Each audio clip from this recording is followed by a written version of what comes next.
everyone, how's it going? Vanessa here, and we are here with another episode of Life Beyond the Sale with my co-host Mikayla. Today we're interviewing Jordan Mulrooney. Jordan, how are you? Good, how are you? I'm so good. Mikayla, how have you been? I'm doing great, thank you. Thank you, you're welcome. And you guys, today we want to know the difference between a realtor and a realtor.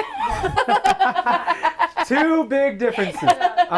A realtor doesn't exist, but a realtor subscribes to the national, state, and then local association of realtors.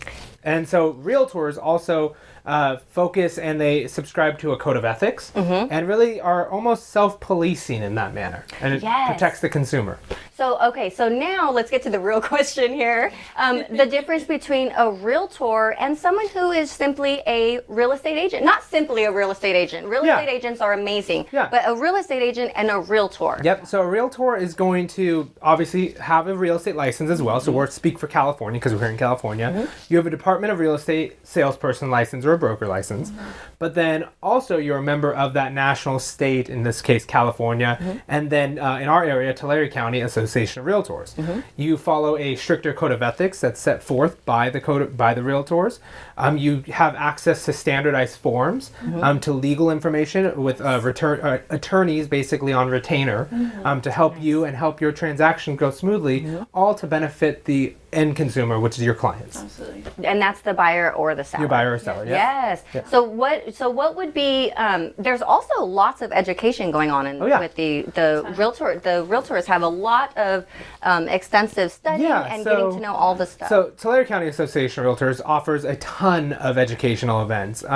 Kathy here in our office, actually, I think she's still the education chair, and she, the whole committee puts on different events with code of ethics, with legal updates, sometimes just boot camps of, best practices. What does it have to do with flood zones, or it could even have to do with CAL FIRE defensible space. I mean, it could be anything that attains to real estate, and then it'll help, obviously the agent then get in better, information for their consumer.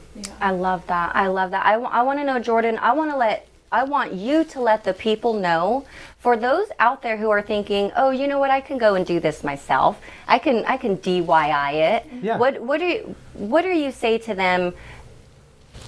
What do you say to them? Let's educate them right now on the difference between doing something like that yourself, which is like the most important purchase in your life.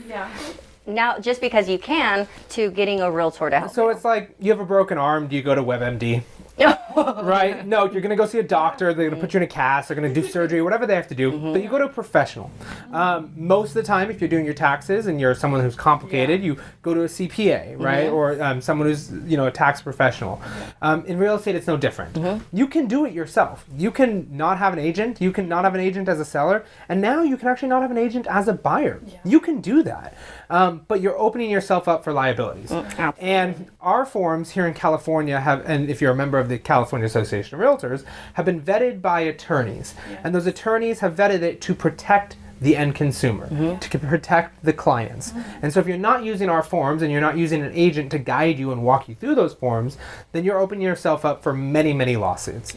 And that's the big issue. So again, it's just like if you break your arm, you're going to a doctor, you're not going to WebMD it. Same thing if you're like going for legal advice. I'm not going to LegalZoom, nothing against LegalZoom, but I go to an attorney for legal advice. I'm not just Googling that, because if you like WebMD something on Google, or you Google something on WebMD, it's going to tell you you're dying every single time. Absolutely. You're always dying. You're always dying. But in real estate, a good friend of mine, Ruben O'Gean, and he'll probably watch this and say, he always has told me, he's like, there's no real estate emergency. The house isn't on fire. You're not dying. The other person's not dying. But you do need to have the protection. And the protection comes from the realtor.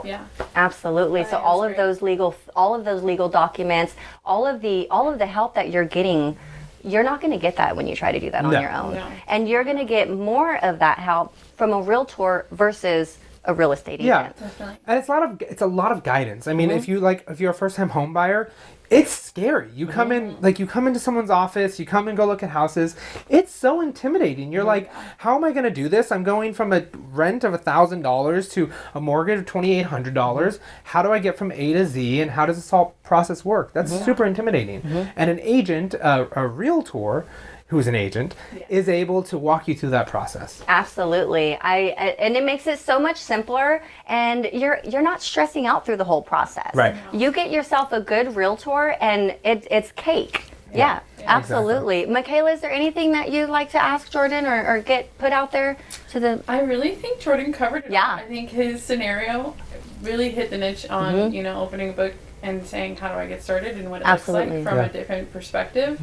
I think it really does make sense. And thanks, Jordan. Absolutely. Cool. Jordan, is there anything that you'd like to say out to the community? Nope. Anything? Hire a realtor. Yeah. Yes. Hire a realtor. Realtor, not a realtor, guys. Yes, realtor. Yeah.